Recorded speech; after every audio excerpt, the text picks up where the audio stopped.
Congratulations on your Academy Award. That's a huge thrill for anybody. And how has it changed your life? Anything different now? Yeah, no, nothing. It's it's actually it's all the same.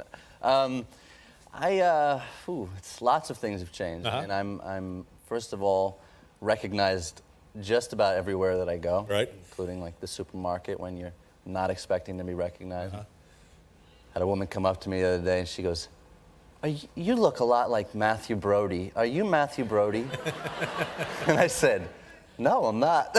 And she said, "Yes, you are." And I said, "No, I'm Adrien Brody." And she goes, "Yes!" And she held onto my arm and proceeded to talk to me until she realized she was holding onto my arm. We had a little conversation. And another guy came over to me and says, "Do you know who you are?" I said, "No, who am I?" Sort of metaphysical in nature, isn't it? Who am I? Yeah, but you must be enjoying that. I mean, people are well-meaning, aren't they? Absolutely, and it's been lovely, and it comes from something that meant a great deal to me, and this movie really was wonderful. Now, after you won your award, did you hear from the other nominees? Yeah, and they've been really great and supportive. What kind of things did they say? Actually, I met Michael Caine, and there were a number of award shows that led up to this, and press, and everybody it's kind of like a circuit. You meet everybody along the way, and you become friendly with them. And I said to Michael Caine, because I'd been a fan of his for years, I'd read a book of his that he had written on acting. I said, I read this book that you wrote on acting, it was really good. And he goes, "Well, it must have helped."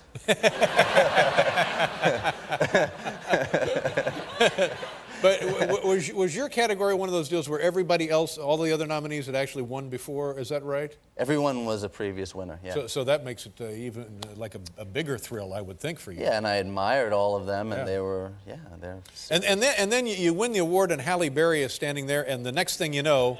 I knew you... you're on top of her. Well, I mean, it was... What was that?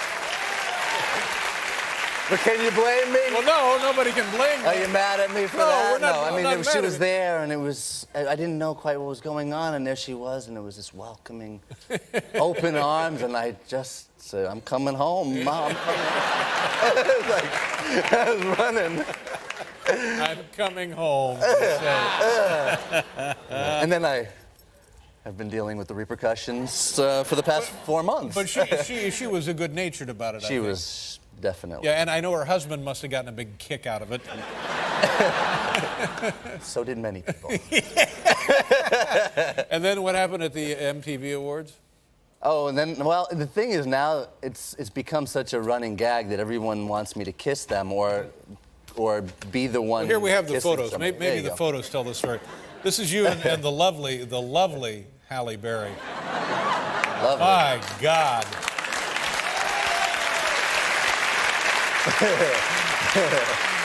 She is lovely.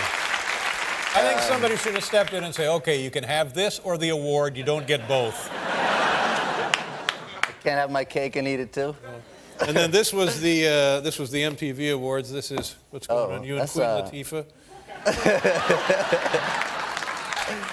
That's pretty good. Yeah. I like this. This is just, that's good. This is a nice photo. That was me doing a Halle Berry impression. And they lived happily ever after. Now, Jill DeFerrin is on the show. He won the Indianapolis 500, cool. and I think in some part of your life you were a racing enthusiast. Yeah, I used to race. I used to drag race. We didn't really have a track in Queens, although we'd find them. All right. And I'd buy a car for nothing. I didn't have any money then. I was like $800. I'd find myself a car and dump whatever cash I had in it. And one car, I did a movie when I was 19 called King of the Hill, which was a Steven Soderbergh film. And I put all my money that I made, my entire paycheck, in the motor of this car. The car is primered, and I built like these 2 carburetors and velocity stacks. It looked like a nuclear power plant coming out of the hood. And at the time, I smoked cigarettes, and I used to be so nervous that I would have to light up a cigarette in order to drive this car, because it was literally like starting up an airplane. There was a fuel switch, and then it started going, and all my neighbors would come out and look at me and be like,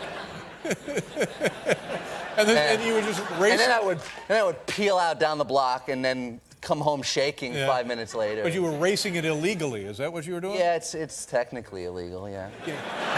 Not that I endorse that, but I was a kid. You know, I was a kid once. Can you do this? That's my ass. No. Can you do that? Yeah, no.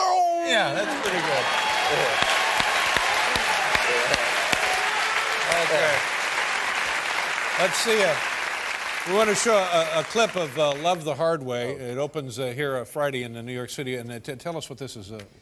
Yeah, this is this for me was a great story because it's first of all, it's about a guy in New York, a troubled kid, and he kind of is wrapped up in this whole kind of crime ring, and he's a scammer and a hustler. Very different from who I was. See, yes, but, nothing at all like you. And then there's, tragic love story, which I would know nothing about. And so it was a real stretch for me. And all right. Let's take a look. See what he's talking about. Love the Hard Way. Something doesn't seem quite right there.